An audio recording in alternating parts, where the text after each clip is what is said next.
Apa hukum KB bagi ibu-ibu yang tidak ingin punya anak karena takut tak bisa membiayai pendidikan di tempat yang baik, pondok pesantren misalnya, atau takut tak bisa mendidiknya menjadi anak yang soleh-soleha yang nantinya malah akan menyeretnya ke neraka, atau karena suami sifatnya cuek, menjadi penjudi online, narkoba, sehingga istri malas memiliki, menambah, tak mau punya anak.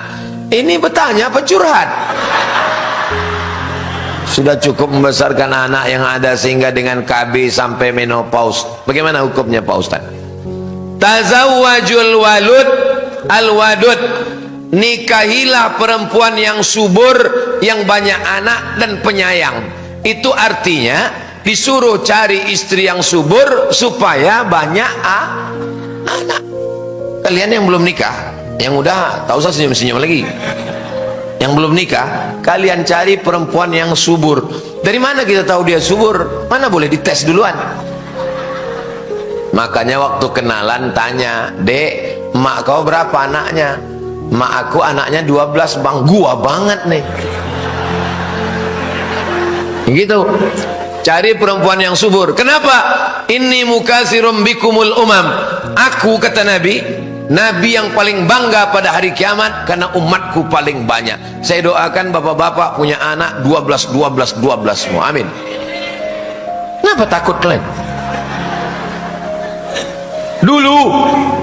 Dulu dikatakan orang Indonesia tak boleh banyak punya anak, cukup 2 saja.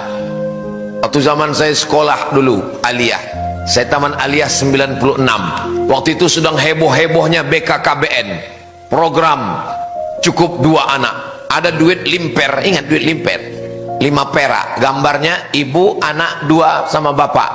Apa katanya? Tak boleh punya anak.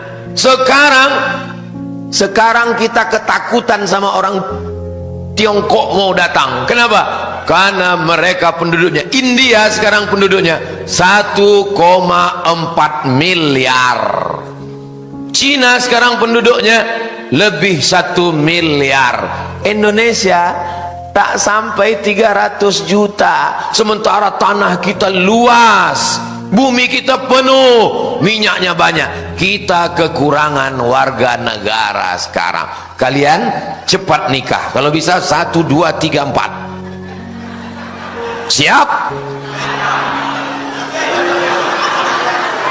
Kalian mesti punya anak banyak-banyak. Umat Islam mesti kuat, sebab kita menghadapi tantangan yang luar biasa. Jelas?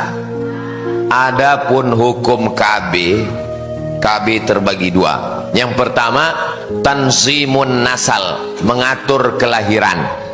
3 tahun, 3 tahun, 3 tahun. Yang kedua, tahdidun nasal, membatasi kelahiran. KB 2 jenis. Yang tahdid, misalnya laki-laki vasektomi, dipotong kabel itu,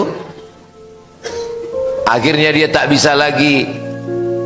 Senapan angin itu meletus, cuman senapan itu hidup, cuman tak berpeluru dia lagi. Nah, vasektomi hukumnya haram. Kenapa? Karena dia memutus keturunan. Tak boleh dalam Islam memutus keturunan. Kalau perempuan yang putus tak punya anak lagi, itu namanya steril. Kalau perempuan sudah di steril, dia tak punya anak lagi. Haram hukumnya steril.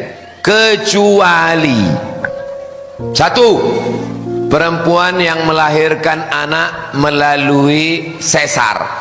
1, 2, 3. Kata dokter tak boleh lagi ibu, karena ibu udah sesar. Kalau ibu melahirkan lagi, perut ibu buka tak tertutup-tutup lagi. Pilihannya 2, antara mati atau steril. Maka boleh steril dalam keadaan darurat tingkat tinggi. Atau dia kena penyakit diabetes akut, gulanya tinggi.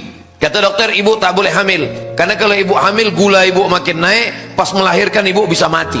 Ditanya suaminya, "Pak, gimana ibu nih kalau mati?" "Ya nggak apa-apa," kata suaminya. Ibu tak boleh hamil, karena kalau ibu hamil nanti mati. Mimdate mata ya bawati. Tak boleh. Vasektomi laki-laki haram tanpa sebab. Perempuan kalau dia steril tak boleh tanpa sebab. Yang boleh itu adalah tanzimun nasal, pengaturan. 3 tahun, 3 tahun, 3 tahun. Tapi alat-alatnya itu ada yang memudaratkan. Ibu makan pil, ibu disuntik, akhirnya mohon maaf siklus menstruasi tak teratur, darahnya tertahan di dalam. Darah kotor itu mesti dibuang tiap bulan, karena disuntik, karena dimakan, tertahan dia di dalam, berubah menjadi kanker, menggumpal di dalam. Kanker macam-macam, akhirnya ibu mati gara-gara bapak yang tidak bertanggung jawab, mau enaknya saja, memang laki setan. Jelas?